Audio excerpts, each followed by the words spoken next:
స్వలాభం కోసం చంద్రబాబు తిరుమల లడ్డు ప్రసాదం కల్తీ అని ప్రకటన చేశారని మాజీ మంత్రి ఆర్కే రోజా మండిపడ్డారు. తిరుపతి లడ్డు వ్యవహారంలో సుప్రీంకోర్టు తీర్పుపై మాజీ మంత్రి రోజా కీలక వ్యాఖ్యలు చేశారు. సిట్ విచారణ మొదటి నుంచి తాము వ్యతిరేకిస్తున్నామన్నారు. సుప్రీంకోర్టు సరిగ్గా విచారణ చేస్తే చంద్రబాబు అబద్దాలు బయటకు వస్తాయని అన్నారు. సీఎం స్థాయిలో ఉండి విచారణ చేయకుండా, సాక్ష్యాధారులు లేకుండా లడ్డూపై ప్రకటన చేశారు. వైఎస్ జగన్మోహన్ రెడ్డిని ఇబ్బంది పెట్టాలనే ఇలా చేశారని పేర్కొన్నారు.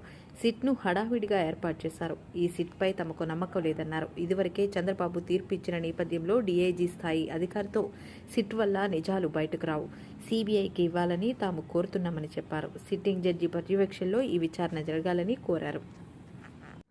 చంద్రబాబు నాయుడు తన స్వలాభం కోసం పవిత్రమైన తిరుపతి లడ్డు మీద నింద వేసి ఈరోజు శ్రీవారి భక్తుల అందరి మనోభిప్రాయాల్ని దెబ్బతీశాడు. సో మళ్లీ ఆ భక్తుల మనోభిప్రాయాల్ని పునరుద్దరించాలని, దానికి సుప్రీంకోర్టు కలుగజేసుకుని ఇది విచారించి నిజానిజాలు తెలపాలని మొదటి నుంచి మేము కోరుకుంటూనే ఉన్నాం. ఈరోజు సుప్రీంకోర్టు ఈ కేసుని స్వీకరించడం జరిగింది.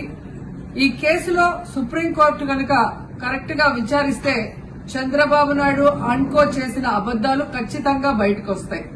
ఎందుకంటే మీరే చూశారు, చంద్రబాబు నాయుడు లాంటి వాళ్ళు ఒక సీఎం స్థాయిలో ఉండి తప్పు జరిగిందా లేదా అని విచారణ చేయకుండా, ఎటువంటి సాక్ష్యాధారాలు లేకుండా కేవలం జగన్మోహన్ రెడ్డి గారిని టార్గెట్ చేయాలి, ఆయన మీద నింద వేయాలి, ఆయన్ని హిందువులకి దూరం చేయాలన్న ఒక దురుద్దేశంతోనే ఈ యొక్క కామెంట్ చేశాడు అనేది స్పష్టం కాబోతుంది. ఎందుకంటే ఈరోజు సుప్రీంకోర్టు ఈ కేసు తీసుకునేంత వరకు, ఆ డేట్ అనౌన్స్ చేసేంత వరకు సిట్ వేయనే లేదు. అంటే ఉన్నత స్థాయి విచారణ ఎక్కొట్టాలి, ఉన్నత స్థాయి విచారణ జరిగితే తాను చెప్పిన అబద్దం బయటపడుతుందన్న భయంతో సిట్ ని హడావిడిగా ఏర్పాటు చేయడం మనందరం కూడా గమనించాలి. మొదటి నుంచి మాకు సిట్ మీద ఎందుకు నమ్మకం లేదు అంటే, తన పరిధిలో ఉన్న సిట్ ని చంద్రబాబు నాయుడు వేస్తే ఆల్రెడీ తను ఒక జడ్జిమెంట్ ఇచ్చేశాడు కాబట్టి దానికి లోబడే అధికారులు అబద్దాలు మాట్లాడతారు, నిజాలు చెప్పరు.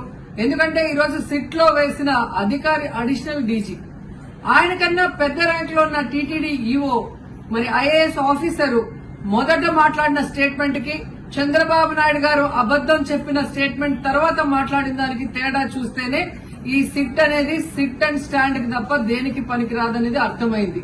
అందుకే మేము మొదటి నుంచి అడిగాము, సుప్రీంకోర్టులో విచారణ జరగాలి, సీబీఐకి డైరెక్షన్ ఇచ్చి విచారిస్తే ఖచ్చితంగా మత కల్లోలాలు సృష్టించాలనుకున్న చంద్రబాబు నాయుడు అన్కో అందరికీ కూడా బుద్ధి చెప్పే అవకాశం దొరుకుతుందని. సో ఈరోజు విచారణ స్టార్ట్ అయింది. దీన్ని సీబీఐకి అప్పచెప్పి సిట్టింగ్ జడ్జి పర్యవేక్షణలో విచారణ జరిగితే ఖచ్చితంగా హిందువుల మనోభిప్రాయాల్ని గౌరవించిన వాళ్ళమవుతాం, పునరుద్దరించిన వాళ్ళమవుతాం.